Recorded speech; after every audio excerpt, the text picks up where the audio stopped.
members' business debate on motion 10526 in the name of Colette Stevenson on Challenge Poverty Week 2023. The debate will be concluded without any questions being put, but I invite members who wish to participate to press the request to speak buttons now or as soon as possible. And I invite Colette Stevenson to open the debate. Around 7 minutes, please. Thank you, Presiding Officer. And I am grateful to members across the Chamber for supporting my motion. There are many things I want to touch upon in my speech, and I accept the challenge of doing it in 7 minutes. Firstly, I want to pay tribute to the Poverty Alliance, who play an important role in Scotland's anti-poverty network, alongside many other organisations, community groups and activists. With the current cost of living crisis, we are all acutely aware of the increased difficulties faced by people right across the country. Challenge Poverty Week 2023 gave us the opportunity to acknowledge this and also to recognise that for many, this crisis is compounding their hardship. The realities of poverty were highlighted and solutions were put forward. And this year's calls include ensuring people have adequate incomes and that no one goes hungry. Presiding Officer, around 250,000 children are living in poverty in Scotland. And I know that everyone here is united in supporting the Scottish Government's national mission to tackle child poverty.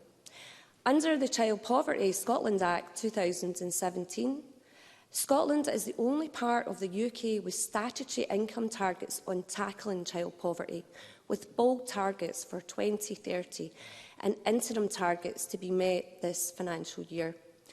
As convener of the Social Justice and Social Security Committee, I want us to review the Child Poverty Act when data for this year are available and ensure that we learn the right lessons to meet those 2030 targets.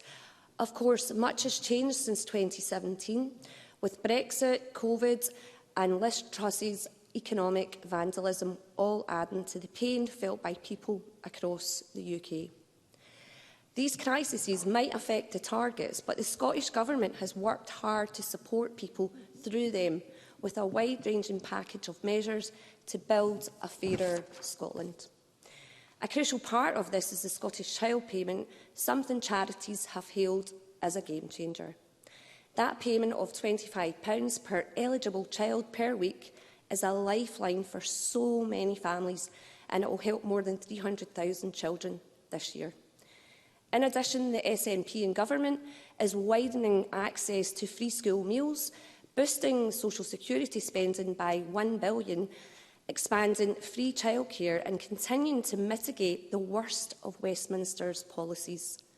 Actions like these are expected to lift 90,000 children out of poverty this year alone.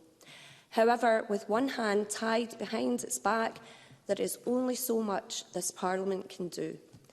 Imagine the fairer country we could build if this Parliament had the full economic and fiscal powers required to tackle poverty and inequalities.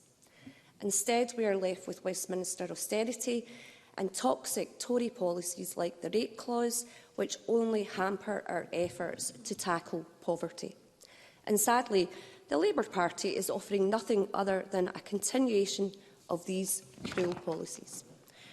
Presiding Officer, the First Minister's 3 key missions are tackling poverty, building a fair, green and growing economy, and delivering effective public services. These 3 areas are interlinked, and as Alfie Stirling from the Joseph Rowntree Foundation recently said, business investment might be the lifeblood of a growing economy, but social security and public services provide the heartbeat. Now, social security is an important way of supporting people when they need it, and equally in the fight against poverty. And I'm glad that with recent but limited powers, we have built a new Scottish social security system based on fairness, dignity and respect. However, while social security has a role to play here, it is by no means the only tool. Regardless of social security status, those who are in work are not immune from the risk of poverty.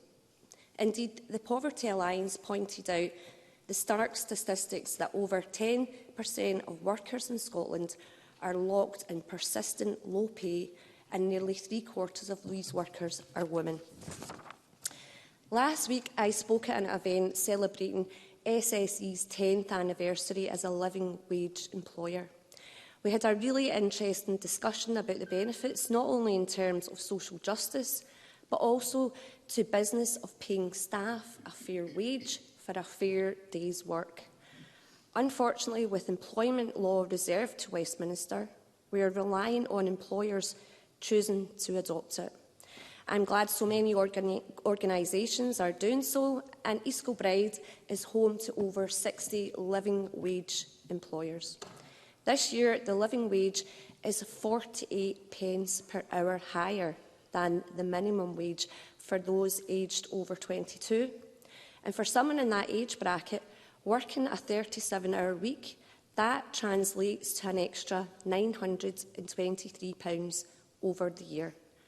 However, one of the unfair parts of the UK minimum wage policy is that it includes age inequality by default.